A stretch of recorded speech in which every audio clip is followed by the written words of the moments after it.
خواجہ کاظم کا پورا نام خواجہ علی کاظم ہے۔ آپ کا خاندان خواجہ فیملی سے تعلق رکھتے ہیں، اس لیے آپ کو پیار سے خواجہ کے نام سے بھی پکارا جاتا تھا۔ آپ کے والد کا نام خواجہ نذیر ہے جو کہ گریڈ 1 کے ملازم ہیں، اور والدہ کا نام بطول ہے۔ آپ کے والدین کو اللہ تعالیٰ نے 3 بیٹے کی نعمت اور 2 بیٹی کی رحمت سے نوازا۔ اس طرح آپ کے کل 5 بہن بھائی ہیں، اور آپ شاید اپنے بہن بھائیوں میں دوسرے آخری نمبر پر آتا ہے۔ آپ زیادہ تر اپنے بڑے بھائی خواجہ ندیم کے ساتھ اٹھنا بیٹھنا ہوا کرتا تھا، اور اپنے بھائی کے ساتھ ہمیشہ دوستانہ ماحول میں رہا کرتے تھے۔ آپ کا تعلق بلتستان کے نواحی گاؤں ارگیول یا ارگیول کے ایک چھوٹے گاؤں چھن ارگیول سے ہیں، اور ساری زندگی وہیں پر مقیم رہے۔ آپ کو کھیلوں میں سب سے زیادہ کرکٹ اور فٹ بال کھیلنے کا شوق تھا۔ آپ کا سب سے پسندیدہ ملک عراق تھا، اور آپ کا عزم تھا کہ آپ مستقبل میں ایک ڈاکٹر بن کر اپنی قوم کی خدمت کریں، اور اس راہ پر چل کر انسانیت کی فلاح و بہبود کے لیے کام کریں۔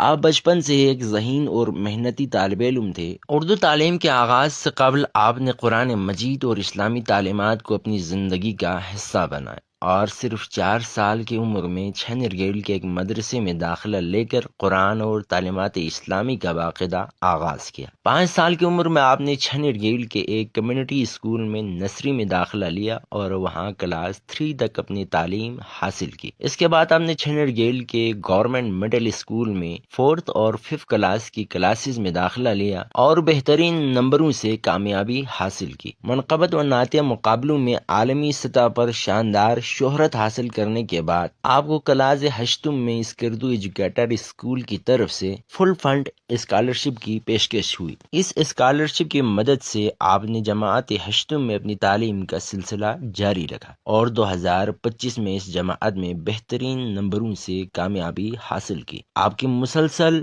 محنت اور لگن نے آپ کو ایک نئی تعلیمی مقام تک پہنچایا، جہاں آپ نے کلاس ہشتم میں داخلہ لے کر اپنی تعلیم کا نیا باب شروع کیا۔ آپ کو بچپن ہی سے قصیدے، منقبت اور نعت پڑھنے کا بےحد شوق تھا۔ چھن ارگیول کے مدرسوں میں ہونے والے نعتیہ اور منقبت مقابلوں میں آپ ہمیشہ حصہ لیتے تھے، اور ان میں بہترین پرفارمنس کا مظاہرہ کرتے تھے۔ اس کے علاوہ اسکول کے بزم ادب پروگراموں میں بھی آپ ہمیشہ پیش رہتے تھے۔ اہلیان ارگیول آپ کی آواز کی خصوصیت سے بخوبی واقف تھے، اور ہر چھوٹے بڑے محفلوں میں آپ کو مولا کی مدح خوانی کرنے کا موقع دیا جاتا تھا، جس کی دلسوز آواز نے ہمیشہ سامعین کے دلوں کو جیتا۔ آپ نے اپنا پہلا قصیدہ بلتی زبان میں کھرمن کی ایک محفل میں پڑھا، جہاں آپ کی آواز نے زبردست مقبولیت حاصل کی۔ کھرمن کے عمائدین نے آپ کی حوصلہ افزائی کی، اور آہستہ آہستہ آپ کی آواز پورے بلتستان میں گونجنے لگے۔ 2020 میں پاکستان ٹیلی ویژن PTV کی جانب سے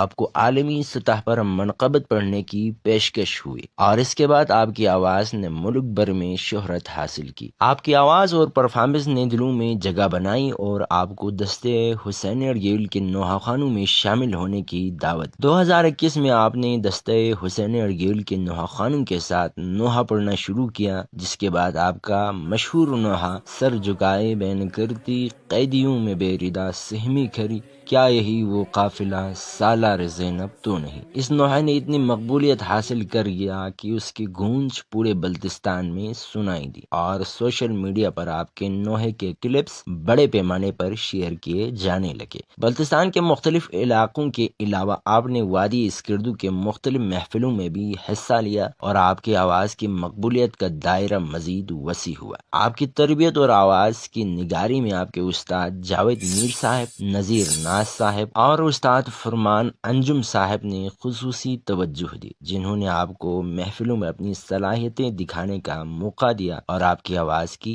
اصلاح کی۔ آپ نے اسکردو، کھرمن، گانچے، شگر، گلگت، استور اور نگر جیسے علاقوں میں محفلوں میں شرکت کی، اور وہاں کے مومنین کے دل جیتے۔ 2020 میں پاکستان ٹیلی ویژن پر منقبت پڑھنے کے بعد آپ کو ملتان میں بھی منقبت پڑھنے کے لیے بلایا گیا، اور اس کے بعد آپ نے پاکستان کے مختلف بڑے شہروں میں جیسے اسلام آباد، کراچی، راولپنڈی اور دیگر چھوٹے بڑے اضلاع میں اپنے فن کا شاندار مظاہرہ کیا۔ بین الاقوامی سطح پر بھی آپ نے مولا کی مدح خوانی کی، اور تنزانیہ، عراق، ایران، شام، کوفہ، کربلا اور نجف کی مقدس مقامات کی زیارت کی، آپ نے وہاں بھی مولا کی ثناخوانی کی اور واپس پاکستان آ کر شعبان معظم کے دوران اپنے وطن واپس لوٹے، لیکن 14 فروری 2025 کو شب برات کی محفل سے واپسی پر آپ ایک دل دہلا دینے والے حادثے کا شکار ہوئے۔ آپ کے قریبی عزیز سگے بھائی خواجہ ندیم، منقبت خواں سید آغا جان رضوی اور زین ترابی کے ہمراہ ایک خوفناک کار حادثے میں شہید ہو گئے۔ اس سانحے نے پورے گلگت بلتستان کو غم میں ڈبو دیا۔ لاکھوں لوگوں نے آپ کے جنازے میں شرکت کی اور آپ کو اپنے گاؤں چھنرگیل کے امام بارگاہ کے سامنے دفن کر دیا۔ آپ کا انتقال بلتستان کے تاریخ کا ایک ناقابل فراموش واقعہ تھا، لیکن آپ نے جو پیغام دیا وہ ہمیشہ زندہ رہے گا۔ اہل بیت سے محبت کرنے والے کبھی نہیں مرتے۔ آج بھی لاکھوں لوگ آپ کو یاد کرتے ہیں اور آپ کی آواز ہمیشہ دلوں میں یاد رہے گی۔